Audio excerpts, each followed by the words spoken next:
Hey everybody, this is your second stimulus check update and second stimulus package update. I hope everyone is having a great day because we have a lot of news to discuss in today's video. USA Today reports that stimulus negotiations are in the lame duck session as Congress is likely to face more deadlock. LA Times reports that a new stimulus package looks unlikely until Biden's administration is set into office. And I will also be going over all of the SSI and SSDI news.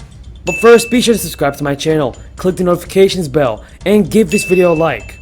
Folks, there is still a lot of election news going on, and let's see what President-elect Joe Biden says about the transfer of power from Trump's administration to his. Just going to proceed the way we have. We're going to do exactly what we'd be doing if he had conceded and said we've won, which we have, and so there's nothing really changing. But not ruling out legal action. No, I don't see a need for legal action, quite frankly. I think the legal action is you're seeing it play out, the actions he's taking, and so far there is no evidence of any of the assertions made by the President or Secretary of State Pompeo. Secretary of State Pompeo.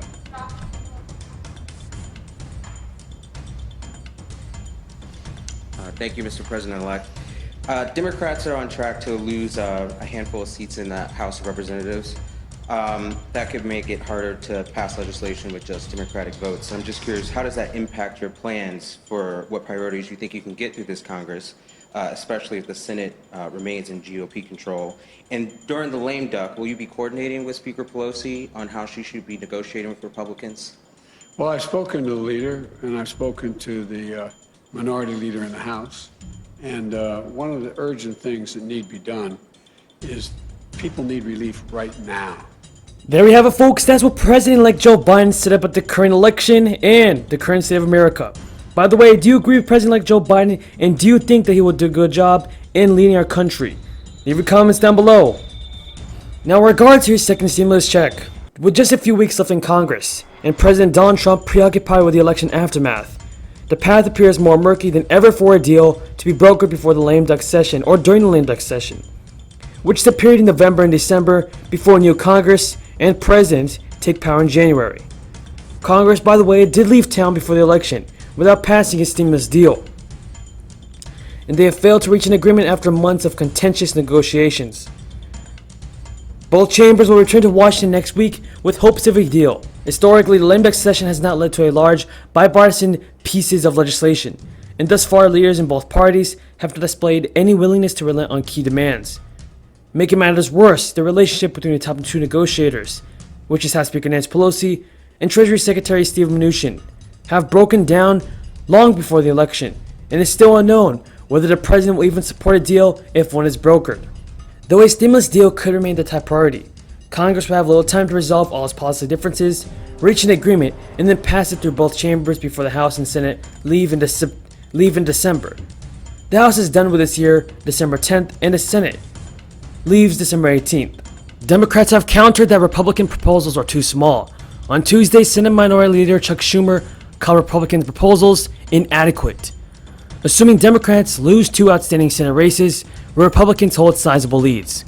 Senate Democrats are likely to remain in the minority in the next session of Congress. If Democrats win both runoff elections in Georgia, they would hold 50 seats, giving Vice President-elect Kamala Harris the tie-breaking vote. For months, the top Democratic leaders in the White House have worked to come to a bipartisan compromise on another stimulus bill. The talks were dizzying at times, with negotiations called off multiple times, only to restart with promises that leaders are close to striking a deal. But we all know that has not happened yet. Republicans and Democrats offered competing legislation to fill the void over the months. Bills that were doomed even before they were introduced as the other side scorched key provisions. Republicans are leery about a high dollar bill because of the soaring national debt, while Democrats are pressing for a larger package that would include funding for a host of programs, which includes state and local aid, as well as another round of stimulus checks and boosted unemployment benefits. The last significant relief Congress passed to help Americans was back in March, and that was 8 months ago. Pelosi told reporters on Friday that she believed Biden winning the presidency was a key advantage in talks, and that would allow leaders to work together in a bipartisan way. Pelosi continued to stress the need for a stimulus relief package and that she wants to pass it quickly. The California Democrats said, "There's a difference between Democrats and Republicans. We have a responsibility to find our common ground, stand our ground where we can't, but make it clear to the American people what the choice is." But USA Today reports that the dynamics are shifting. The virus has continued to spread throughout the United States, and spikes have been identified in a number of places. So what do you think is going to happen, folks? Will Joe Biden be sworn into office on January 20th, or will we see 4 more years of President Trump? And who do you think is going to be responsible for passing the next stimulus package? Who will pass the next stimulus package? Will it be the Democrats or the Republicans? Leave your comments down below and tell me what you think. With that being said, thank you so much for watching. I hope all of you enjoyed this video.